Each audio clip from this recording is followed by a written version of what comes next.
ระยะนี้กับระยะของเรา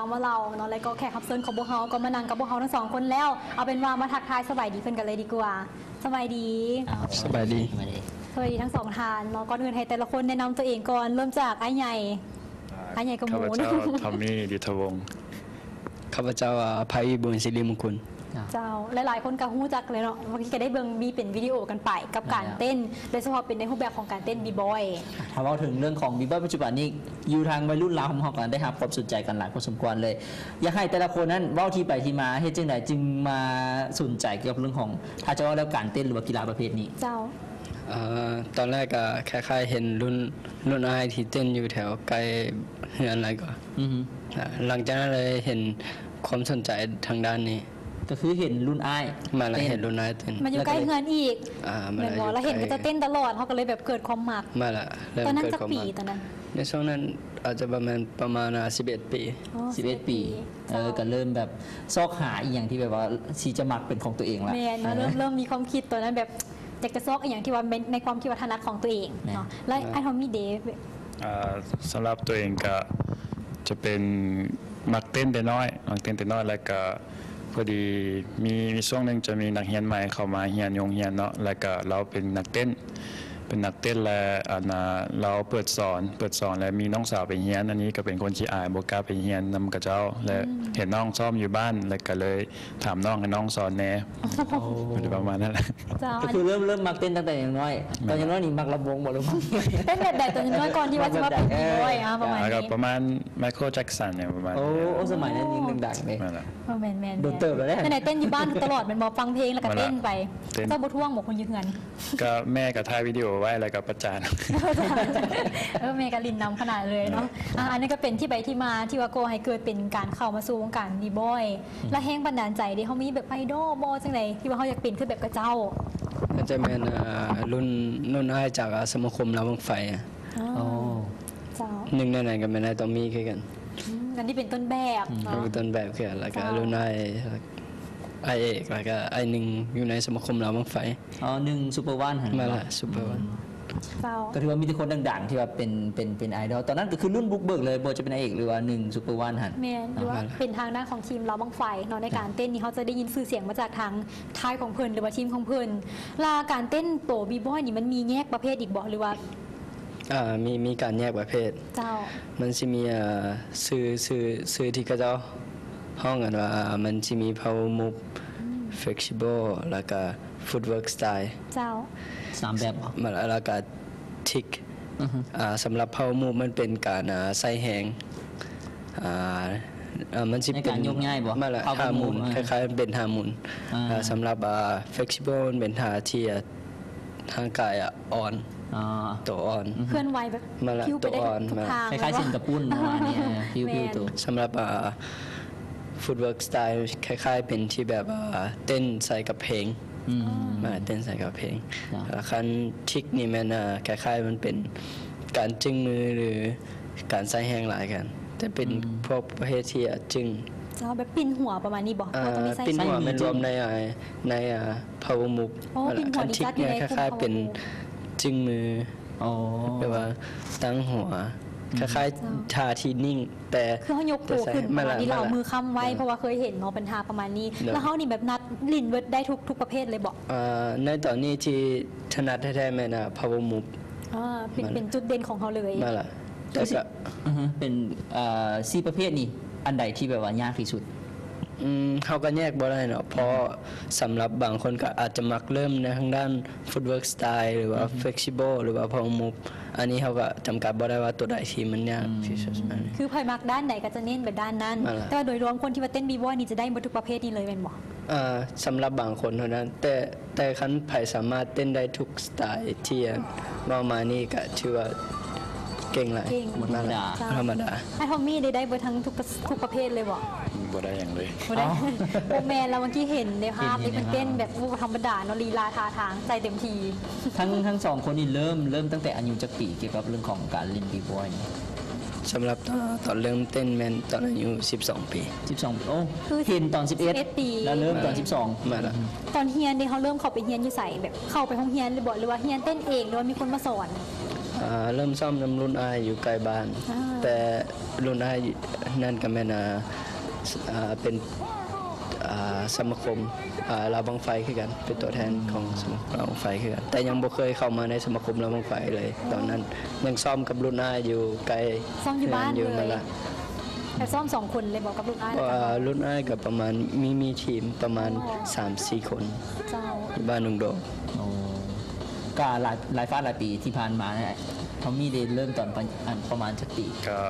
ตอน 16 ปีก็ตอนนี้ก็เต้นได้ 11 ปีแล้ว โอ้เนาะก็ถือว่าเป็นเวลายาวนานหลายพอส เก็บ มค กับ วร ประสบการณ์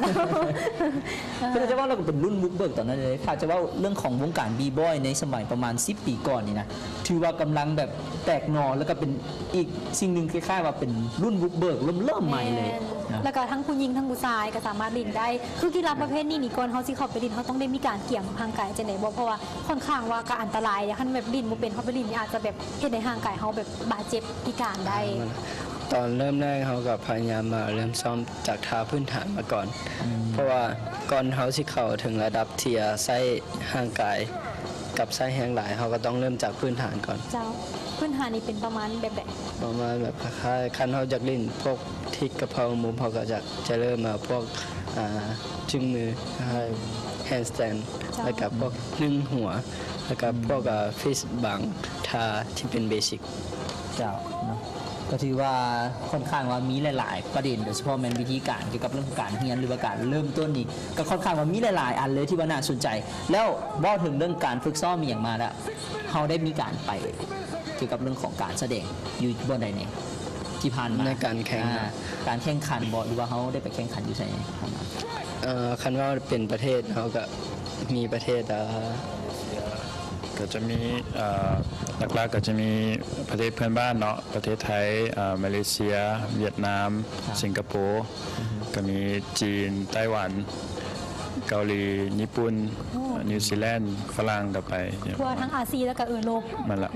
แล้วเขานับได้บ่ว่าจากรายการที่ว่าเขาไปแข่งขันในทางต่างประเทศ แล้วก็ นับบ่ถ้วน มาบทวนแล้วมาละปีหนึง เอาดิ ปีหนึงคันรายการหลักๆใหญ่ๆก็จะมี4-5รายการแล้วก็รายการเล็กๆน้อยๆก็จะมีทุกๆเดือนและอยู่หลายๆประเทศก็จะมีหลายด้วยกันมาละ แล้วเขาไปห่วมได้จังได๋เขาติดต่อไปบ่หรือว่าก็ต้องมีการติดต่อมา จะมี2แบบก็คือแบบที่กระเจ้าเซิร์นมาแข่งหรือว่าจะเป็นบางอันก็คือเขาเข้าไปสมัครแข่งเอาเองลงซื้อแข่งเอาเองประมาณนี้ คล้ายๆว่าเขาหู้ข่าวแล้วเขาสามารถ นั่นแหละ ไปลงทะเบียนเพื่อจะเข้าแข่งขันได้ นั่นแหละ แล้วการแข่งขันเพราะอันนี้ก็คือไปแข่งขันอยู่ทางต่างประเทศ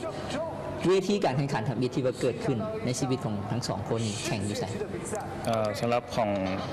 ตัวเองนี่ก็จะแมนอยู่ประเทศไทยเป็นเวทีใหญ่ครั้งแรกที่ไปแข่ง แล้วก็สร้างผลงานบดีแต่ว่าคือเขาก็เก็บเป็นประสบการณ์เรียนจากจุดนั้นไปนั่นแหละ แต่ทาง คือกันคือกับไอตามี ไปแข่งด้วยกัน เว พร้อม ที กัน แรก บ่หรือว่าคนละปี คนละปี คนละปีแต่เป็นรายการเดียวกันเวทีเดียวกัน นั่นล่ะ เราแจ้งเกิดอยู่ทันเลยว่าทันซะ ก็ได้มีการเก็บกลับมาประสบการณ์มาพัฒนาตัวเองเนาะปัจจุบันนี้เรื่องของครูเฮียนสอนเต้นบีบอยนี่มีหลายบ่อยู่ทางประเทศลาวของพวกเรา ตอนนี้ก็ยังมีอยู่ในสมาคมน้องไฟ เจ้า เลยตอนนี้กำลังเริ่มเปิดรับสมัคร และก็จะเริ่มสอนในวัยนี้ อ๋อไม่ไว้นี่ประมาณเดือนใดคิดว่า อาจจะแม่นเดือนหน้า โอ้อันนี้ เรา ก็ เรียก คือ ต้องที่ไปลงทะเบียนเฮียน เราถามเพื่อคนที่ว่าก็จะต้องการ ก็จะอยากเรียนเนอะ โดยเฉพาะเป็นกีฬานี่ก็ค่อนข้างว่าได้ ถ้าจะว่าเป็นกีฬาประเภทหนึ่งได้ เจ้า เนาะสำหรับการเต้นบีบอยนี่ได้ออกกำลังกายได้เฮ็ดให้ร่างกายนั้นค่อนข้างว่าแข็งแรงกันพอสมควรแล้วการที่ว่าเขาไปคืออยู่ลาวนี่เขามีการจัดการแข่งขันบ่ ก็มีเรื่อยๆงานที่ผ่านมาก็มีงานซาเล่น อืม แล้วก็เลเวลอัพ อ่า แต่งานนี้ก็งานซาเล่นมันเอามาจากประเทศไต้หวันแต่งานเลเวลอัพคือผู้ใดได้ชนะก็สิได้ไปแข่งอยู่ประเทศเป็นบ้านเรา อ่า แต่งานซาเล่นผู้ชนะก็สิได้ไปแข่งอยู่ในไต้หวัน โอ้ คือเป็นคัดเลือกเป็นการคัดเลือกเฉพาะอยู่ในประเทศ นั่นแหละ แล้วก็มีการไปแข่งอยู่ทางต่างประเทศ นั่นล่ะ คืองานตัวมิกกี้นี่เขาได้มีส่วนร่วมอย่างไรสำหรับงานดังกล่าว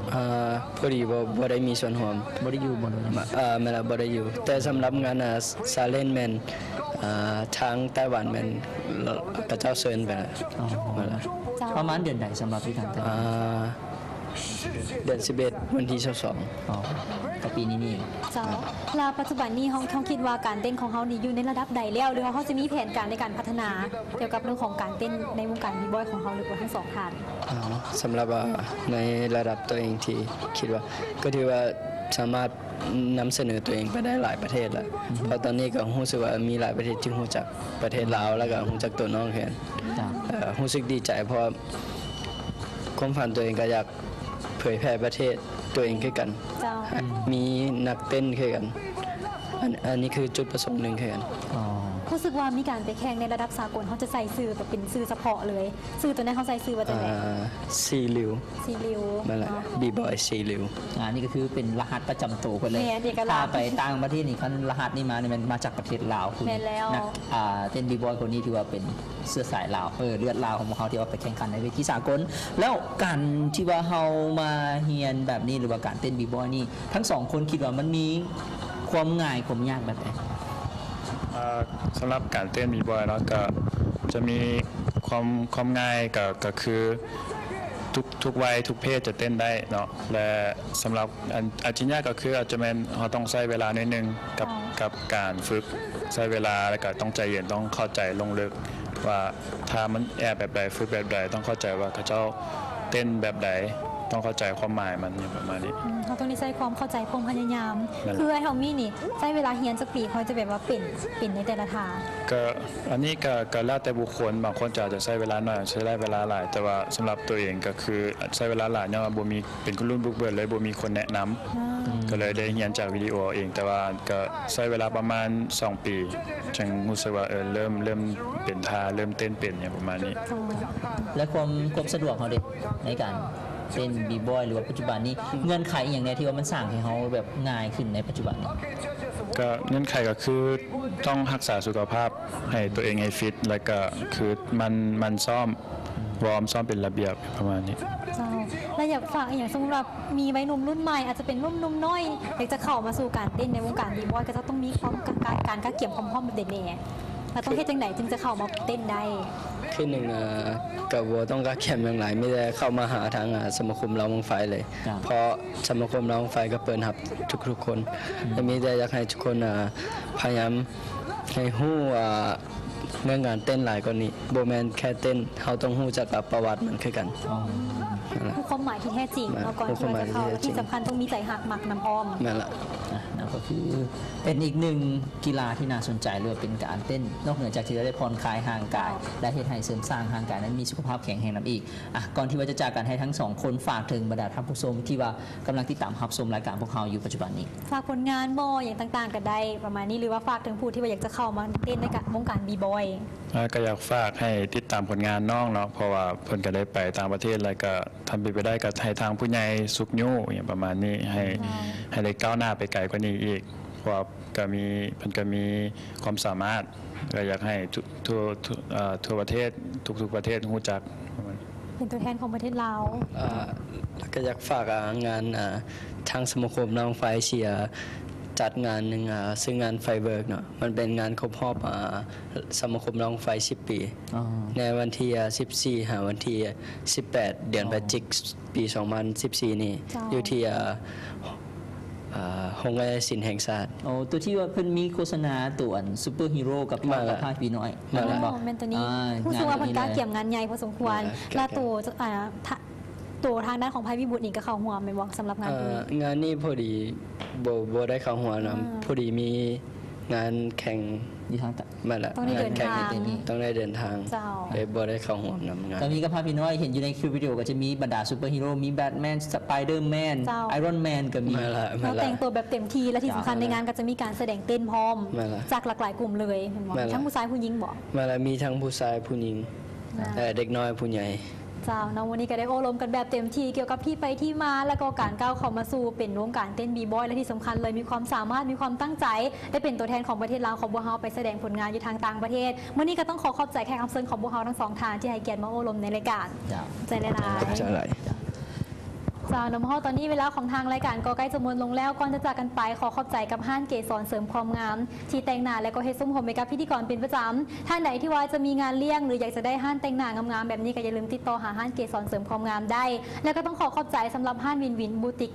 กับการอุปถัมภ์เสื้อผ้าพิธีกรงามๆในแต่ละมื้อถ้าสาวท่านใดที่อยากจะได้เสื้อผ้าอย่าลืมไปเบิ่งที่ห้านวินวินบูติกได้และสุดท้ายขอขอบใจท่านผู้ชมทุกๆท่านที่ให้เกียรติติดตามรับชมมาฮอดตอนนี้พวกเขาทั้ง4คนและทีมงานรายการลาวไรตี้ต้องขอลากันไปก่อนพบกันใหม่ในค่ำคืนของมื้ออื่นสำหรับมื้อนี้ขอกล่าวคำว่าสบายดี